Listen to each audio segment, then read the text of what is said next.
நம்மைச் சுற்றி சூழல் விழிப்புணர்வு செய்திகள்.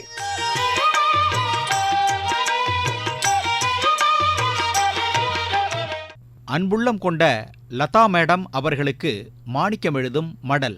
நலம் நலமறிய ஆவல். ஐரோப்பிய கண்டத்திலிருக்கும் நாடு டென்மார்க். கோப்பன்ஹேகன் இதன் தலைநகரம். அதிகாரப்பூர்வ மொழி டேனிஷ். 42,943 சதுர கிலோமீட்டர் பரப்பளவுள்ள நாடு. மக்கள் தொகை சுமாரா 60 லட்சம்தான். டென்மார்க் உயர்ந்த வாழ்க்கை தரத்துடன் வளர்ந்த நாடு. விவசாயம், மீன்பிடித்தல், கால்நடை வளர்ப்பு ஆகியவை முக்கியமான தொழில்கள். டென்மார்க் நாட்டில் நிலத்தின் மண் வளம் இன்னும் முக்கிய மூலப்பொருளா இருக்குது. பயிரிடப்படும் நிலத்துல பாதிக்கு மேல் தானியங்களுக்கு ஒதுக்கப்படுதான். பார்லி, கோதுமை பயிரிடப்படுதான். சர்க்கரை வள்ளி கிழங்கும் முக்கிய பயிர் அங்க. ஓட்ஸ், கம்பு, டர்னிப், உருளைக்கிழங்கும் சாகுபடியாகுதான். உள்நாட்டு மற்றும் வெளிநாட்டு சந்தைகளுக்கு கொடுப்பதற்காகவே கறவை மாடுகள், பன்றிகள், கோழிகள் அதிக அளவில் வளர்க்கப்படுகின்றன. லதா மேடம் குண்டு சட்டியில் குதிரை ஓட்டுறதும்பாங்க. நாமெல்லாம் நம்ம மாநிலத்தை விட்டே நகர்வது கிடையாது.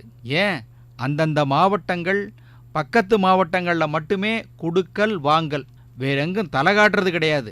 பக்கத்து மாநிலங்கள், பக்கத்து நாடுகளுக்கெல்லாம் போகணும். அப்போதுதான் நாட்டு நிலவரம் என்னன்னு தெரியும். உலகத்திலேயே மிகவும் மகிழ்ச்சியான நாடு டென்மார்க்ங்கிறாங்க. கார் விலை அங்கே அதிகமாக, அதனால மக்கள் பெரும்பாலும் பஸ்ஸு, பேருந்து, சைக்கிள்லையே பயணிக்கிறாங்களாம். உணவகங்களில் கட்டுப்படியாகாத விலை, அதனால தினமும் வீட்டு சாப்பாடு தானா. குழந்தைகளை 6 வயசுல தான் பள்ளிக்கூடத்துக்கு அனுப்புவாங்களாம். 30 வயசுல தான் படித்து முடிச்சுட்டு வெளியே வருவாங்களாம்.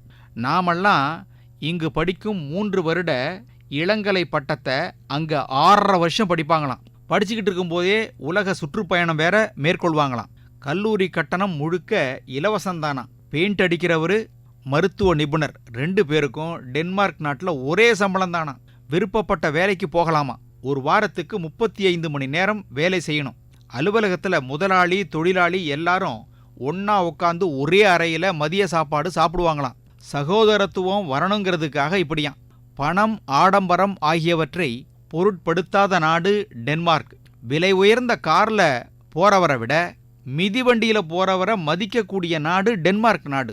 அதனால லதா மேடம் தன்னை வசதியானவர்னு சொல்லிக்கொள்ளவே கூச்சப்படுவாங்களாம். அங்க தன் வளமையை பொருட்கள் வாங்கி காட்ட மாட்டார்கள்.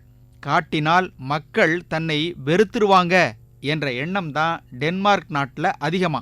உலகத்தில் இப்படியும் ஒரு நாடு இருக்கு பார்த்தீங்களா.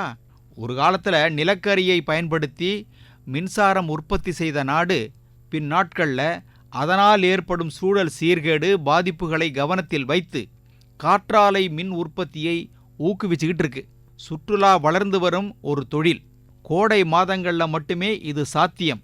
ஒரு சின்ன நாடாக இருந்தாலும் உலக நாகரிகத்தின் வளர்ச்சிக்கு பெரும் பங்களிப்பை அளித்து வரும் இந்த டென்மார்க் நாட்டுக்கு ஒரு முறை போயிட்டு வாங்க மேடம். இப்படிக்கு மடல் மாணிக்கம்.